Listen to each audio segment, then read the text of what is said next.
अब देखो JEE advance series में आज जो नेक्स्ट क्वेश्चन लेके आ रहे हैं वो क्वेश्चन यहां पे मैंने शो किया है। और अगर इस क्वेश्चन की बात करें तो अगेन ये क्वेश्चन यहां पे इक्विलिब्रियम बेस्ड है। जो लास्ट क्वेश्चन मैंने अपलोड किया था सेमी सर्कुलर रिंग वाला, वो भी वहां पे क्या था, इक्विलिब्रियम बेस्ड था। और अगर हम इस क्वेश्चन की बात करें तो ये प्रॉब्लम भी वहां पे इक्विलिब्रियम बेस्ड है। तो यहां बेसिकली हमें दो इक्विलिब्रियम यूज करने हैं। एक तो हमें यूज करना है कि बॉडी रेस्ट में है तो नेट फोर्स जीरो होना चाहिए, और दूसरा बॉडी अगर रोटेट नहीं कर रही है तो किसी भी पॉइंट के अबाउट नेट टॉर्क वहां पे क्या होना चाहिए, जीरो होना चाहिए। अब क्वेश्चन में क्या बोल रहा है, क्वेश्चन में बोल रहा है a rod of mass 10 kg is hinged at its mid point on the top of a pedestal of height 50 centimeter and mass 250 gram. The ends of the rod are connected to a ceiling with the help of two springs of equal relaxed length 40 centimeter and unequal force constant K1 25 Newton per meter and K2 15 Newton per meter. In equilibrium, the rod stays at an unknown angle from the horizontal and the springs are vertical as shown in figure. If height of the ceiling above the floor is 1.5 meter, find the force of normal reaction between the pedestal and the floor. तो question में देखो पहले क्या क्या चीज given है। तो एक तो हमें गिवन है वहां पे रॉड का मास। रॉड का मास कितना दिया हुआ है, रॉड का मास दिया हुआ है 10 kg। रॉड की लेंथ मान लो L। फिर रॉड को किसके ऊपर लाके प्लेस किया गया है, रॉड को प्लेस किया है एक पेडेस्टल के ऊपर जिसका मास दिया है 250 ग्राम। कन्वर्ट कर दो उसको केजी में, तो 250 डिवाइडेड बाय, तो चेक करोगे यहां पे 0.25। देखो है कि नहीं वहां पे। अब क्वेश्चन में क्या बोल रहा है, क्वेश्चन में यहां पे बोल रहा है कि ये तो हो गया ग्राउंड,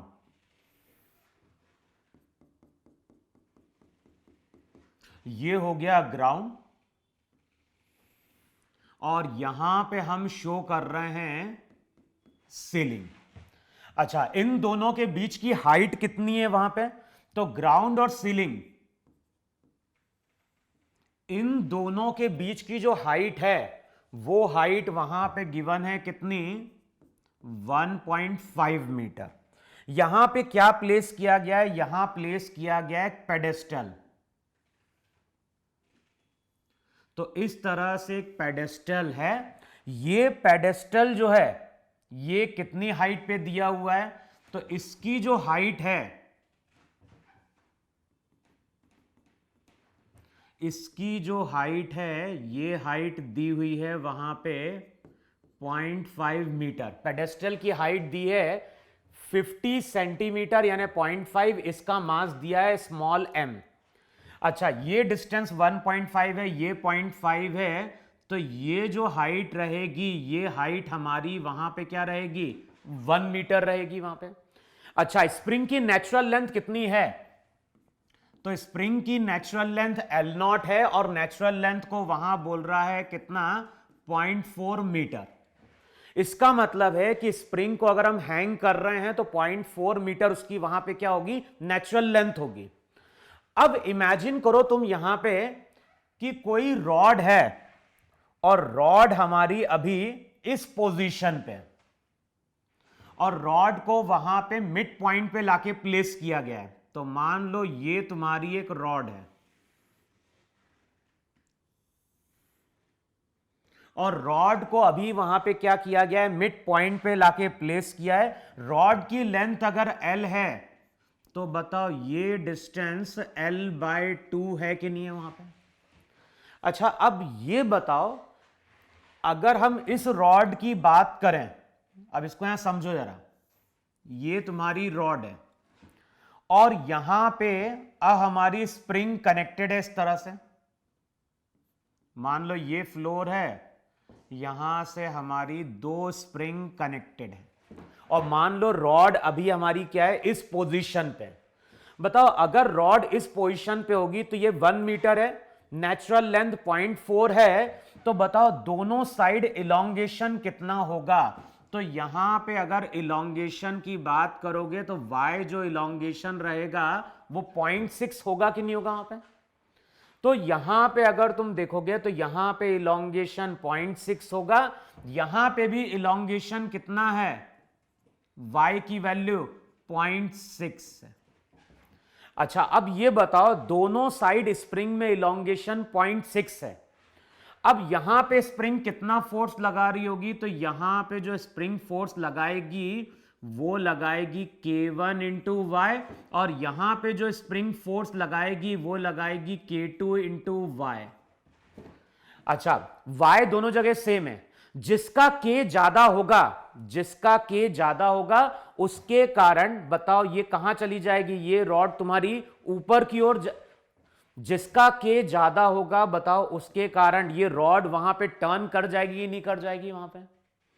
तो अब अगर तुम यहां पे देखोगे एक चीज ध्यान रखना, पे जो भी रॉड है, रॉड कहां पे हिंज्ड है, at its mid point. A rod of mass 10 kg is hinged at its mid point। तो जो भी रॉड है, रॉड तो इस पॉइंट के अबाउट हिंज्ड है कि नहीं, तो रॉड इस पॉइंट के अबाउट वहां पे रोटेट कर सकती है। अगर अभी तुम फ्री बॉडी डायग्राम ड्रॉ करने की कोशिश करोगे तो बताओ कौन कौन से फोर्सेस यहां पे शो करोगे। तो यहां पे एक तो शो करोगे नॉर्मल, दूसरा वहां पे शो करोगे रॉड का वेट प्लस पेडेस्टल का वेट, देखो है कि नहीं वहां पे। या फिर अभी हम बात करते हैं वहां पे केवल रॉड की, अगर हम बात कर रहे हैं अभी हम केवल रॉड की बात कर रहे हैं, तो यहां पे शो करोगे पेडेस्टल की नॉर्मल mg। अब इस पॉइंट के अबाउट, इस पॉइंट के अबाउट रॉड हमारी क्या कर सकती है, इस पॉइंट के अबाउट या इस एक्सिस के अबाउट रॉड रोटेट कर सकती है। यहां पे जिस स्प्रिंग की बात कर रहे हैं, दोनों स्प्रिंग की नेचुरल लेंथ तो कितनी दी हुई है 40, लेकिन दोनों का कांस्टेंट अलग है। एक कांस्टेंट कितना दिया हुआ है, एक कांस्टेंट K1 दिया हुआ है, और K1 की वैल्यू कितनी दी हुई है 25 न्यूटन पर मीटर। K2 की वैल्यू कितनी दी हुई है, K2 की वैल्यू दी हुई है 15 न्यूटन पर मीटर। देखो है कि नहीं वहां पे। अब ये तुम बताओ अगर इस पोजीशन पे रॉड को लाके छोड़ोगे तो बताओ कौन सा फोर्स वहां पे ज्यादा होगा। अब यहां पे अगर देखोगे तो यहां पे K1y, अगर इस साइड का K1 मान लिया, इस साइड का K2 मान लिया, तो इस साइड का फोर्स ज्यादा है, इस साइड का फोर्स वहां पे क्या है कम है, और इस साइड का फोर्स ज्यादा है, तो फोर्स के कारण ये रॉड इस तरह से टर्न होगी कि नहीं होगी। तो डायग्राम में जब रॉड को हम छोड़ते हैं और रॉड इक्विलिब्रियम में आती है तो बताओ यही रॉड की न्यू पोजीशन है कि नहीं है वहां पे। और जब रॉड इस तरह से वहां पे क्या होती है, इक्विलिब्रियम में आती है, तो ये एंगल फॉर्म करती है थीटा, यहां पे स्प्रिंग, और ये स्प्रिंग कुछ इस पोजीशन पे आएंगे कि नहीं आएंगे वहां पे। अब बताओ यहां पे इस स्प्रिंग में और इस स्प्रिंग में, दोनों स्प्रिंग में अब इलोंगेशन वहां पे सेम रहेगा क्या, नहीं। तो यहां पे अगर तुम देखोगे इस स्प्रिंग में अब इलोंगेशन मान लो y1 है और इसमें कितना है y2 है। बताओ अगर हम y1 की बात करें तो y1 को क्या लिखोगे, टोटल लेंथ पहले कितनी थी, टोटल लेंथ पहले थी वहां पे ये पूरी इलोंगेशन 0.6 था कि नहीं था वहां पे। भाई अगर हम डिस्टेंस की बात करें तो 1 था, और नेचुरल लेंथ की बात कर रहे थे तो वहां पे 0.4 हटा दिया था, यहां तक आने में बताओ 0.6 था कि नहीं था इलोंगेशन यहां से यहां तक। भाई नेचुरल लेंथ 0.4 थी, अगर हम इस रॉड को इसके ऊपर लाके प्लेस कर रहे हैं, हिंज कर रहे हैं, तो यहां पे इलोंगेशन 0.6 आ गया कि नहीं आ गया वहां पे। अब ये अगर ऊपर की ओर चला गया तो ये डिस्टेंस कितना हो जाएगा, ये डिस्टेंस हो जाएगा L/2 साइन थीटा। तो y1 की वैल्यू चेक करो आएगी क्या 0.6 माइनस L/2 साइन थीटा। देखो है कि नहीं है, अगर पहले से इलोंगेशन 0.6 था, ये थीटा से ऊपर की ओर चलेगी, तो अब elongation 0.6 minus L/2 sine theta रह गया कि नहीं रह गया। अब यहां पे इलोंगेशन कम होगा, यहां पे इलोंगेशन और बढ़ जाएगा, y2 की वैल्यू क्या होगी 0.6 प्लस L/2 साइन थीटा। देखो है कि नहीं है वहां पे। तो इस पोजीशन पे अगर देखोगे तो बताओ पहले नॉर्मल कहां थी, पहले तो नॉर्मल इस तरह से ऊपर थे, पहले अगर हम नॉर्मल की बात करें नॉर्मल इस तरह से वर्टिकली अपवर्ड थी। अब इक्विलिब्रियम में ये रॉड इस तरह से वहां पे क्या कर गई, टिल्ट कर गई, और ये एंगल जो है हमारा क्या बन गया थीटा। तो उस टाइम पे इस स्प्रिंग में इलोंगेशन y1, इस स्प्रिंग में इलोंगेशन क्या हो गया y2। अच्छा, अब नॉर्मल ऐसे नहीं रहेगी। अब अगर तुम नॉर्मल की बात करोगे तो जो नॉर्मल आएगी, बताओ वो नॉर्मल ऐसे रॉड पे परपेंडिकुलर होगी कि नहीं होगी, वहां पे नॉर्मल एन डैश वहां पे देखो इतना बन रहा है कि नहीं बन रहा वहां पे। तो जब ये रॉड इक्विलिब्रियम में आएगी तो इस स्प्रिंग में इलोंगेशन y1 रहेगा, इसमें इलोंगेशन y2 रहेगा। अब अगले स्टेप में हम लोग क्या करने जा रहे हैं, इसको तो मैं रब कर रहा हूं, और अब मैं क्या कर रहा हूं, अब मैं रॉड प्लस जो पेडेस्टल है उसको हम क्या मान रहे हैं सिस्टम। तो अब डायग्राम तुम्हारा कुछ इस तरह से होगा कि नहीं होगा, वहां पे इस पोजीशन पे रॉड है,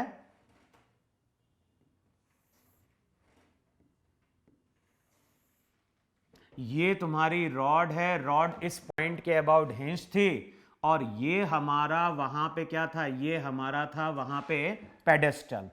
अब मैंने क्या बोला, रॉड प्लस पेडेस्टल को सिस्टम मानो, तो यहां पे फोर्स कितना लग रहा है, यहां पे फोर्स लग रहा है K1Y1, यहां पे फोर्स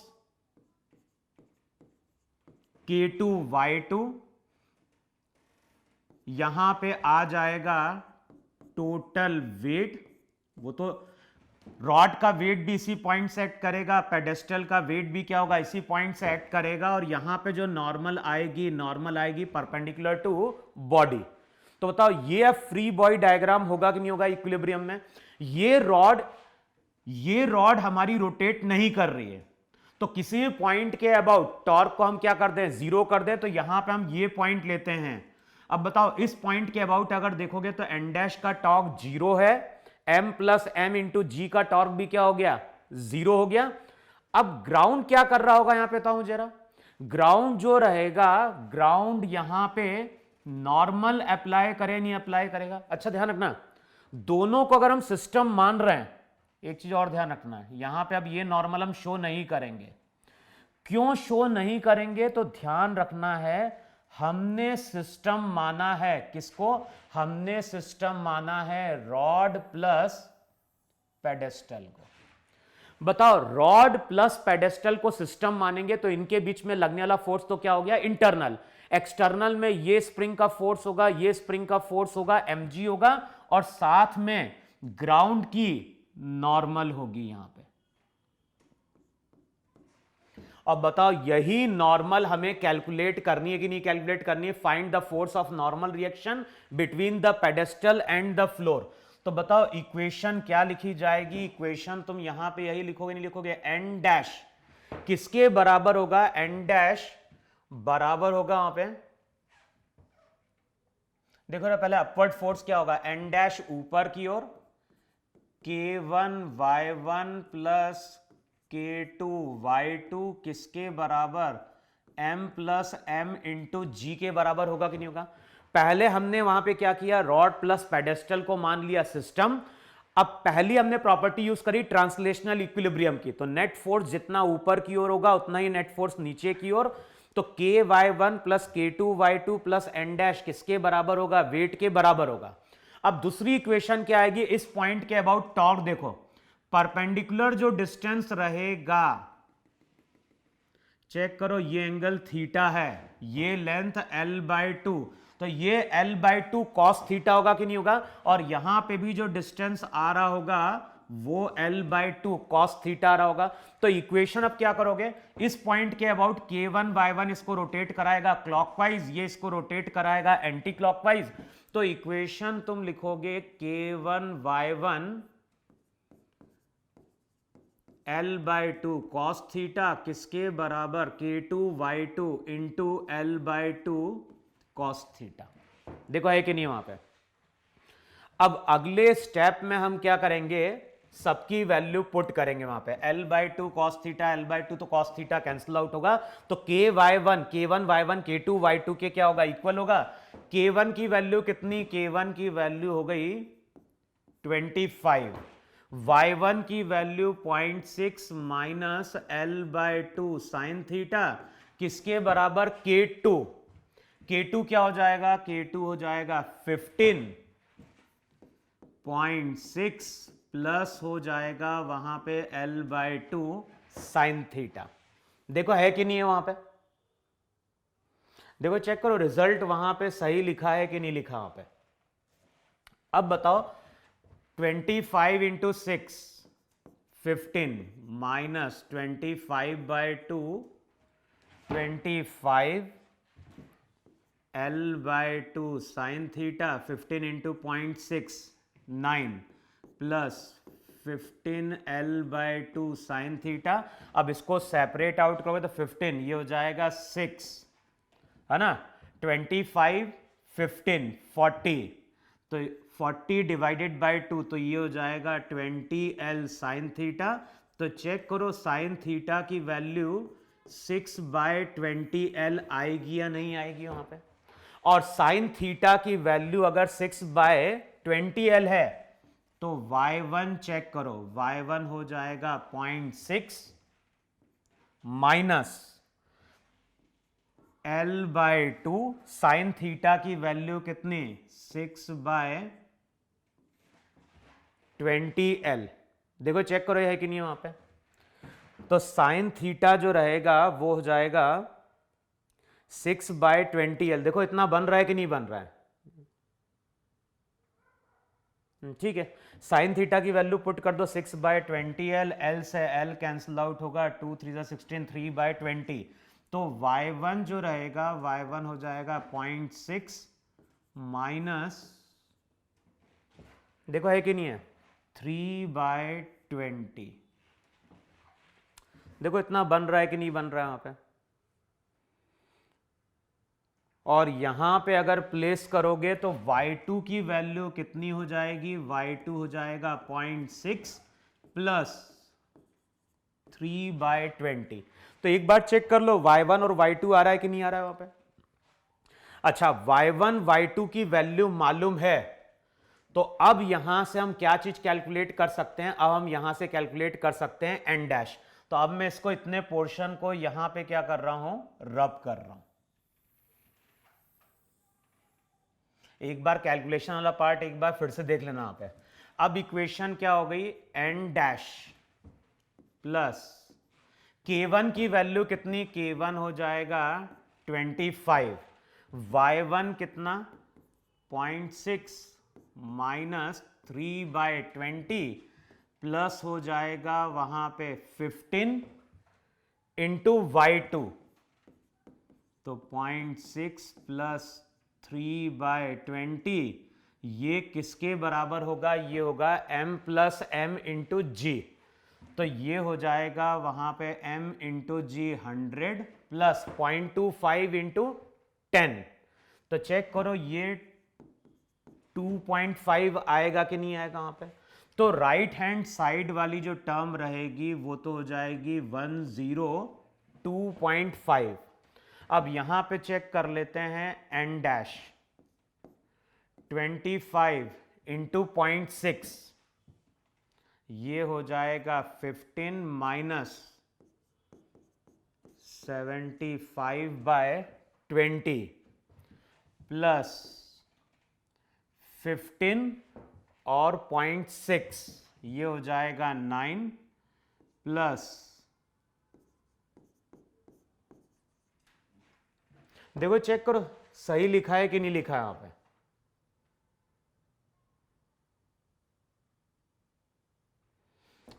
देखो एक बार रिलेशन चेक करो, ये रिलेशन सही लिखा है कि नहीं लिखा यहाँ पे। अब इक्वेशन तुम्हारी क्या हो जाएगी, इक्वेशन हो जाएगी n डैश 15 + 9 24 माइनस, देखो सही लिखा है कि नहीं लिखा यहाँ पे, तो ये हो जाएगा n डैश प्लस हो जाएगा वहां पे कितना 24,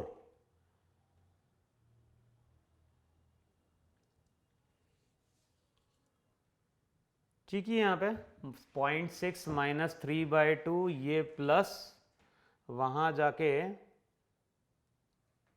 ठीक है 24 45 75, तो चेक करो ये आ गया वहां पे कितना -30/20 इक्वल्स टू हो जाएगा 102.5। एन डैश जो रहेगा, एन डैश की वैल्यू हो जाएगी 102.5, ये हो गया प्लस 3/2 1.5 माइनस हो जाएगा वहां पे 24। देखो चेक करो है कि नहीं वहां पे, तो अगले स्टेप में जो एन डैश आएगा ये हो जाएगा 104 - 24, तो चेक करो 80 न्यूटन, यही हमारी वहां पे नॉर्मल होगी जो ग्राउंड ने किसके ऊपर अप्लाई करी होगी, पेडेस्टल के ऊपर अप्लाई करी होगी। तो क्वेश्चन में कुछ ज्यादा नहीं है, क्वेश्चन में जो भी है वो केवल कैलकुलेशन पार्ट है। अगर हम कॉन्सेप्ट की बात करें तो कॉन्सेप्ट केवल दो ही एप्लीकेबल है, बॉडी रेस्ट में है तो नेट फोर्स 0, दूसरा बॉडी रोटेट नहीं कर पा रही है तो किसी भी पॉइंट के अबाउट देखोगे तो नेट टॉर्क वहां पे क्या होगा 0 हो जाएगा। तो यहां बेसिकली मैंने इक्विलिब्रियम की प्रॉपर्टी को क्या किया है, यूज किया है। तो नोट डाउन करो इसको अब तुम लोग वहां पे।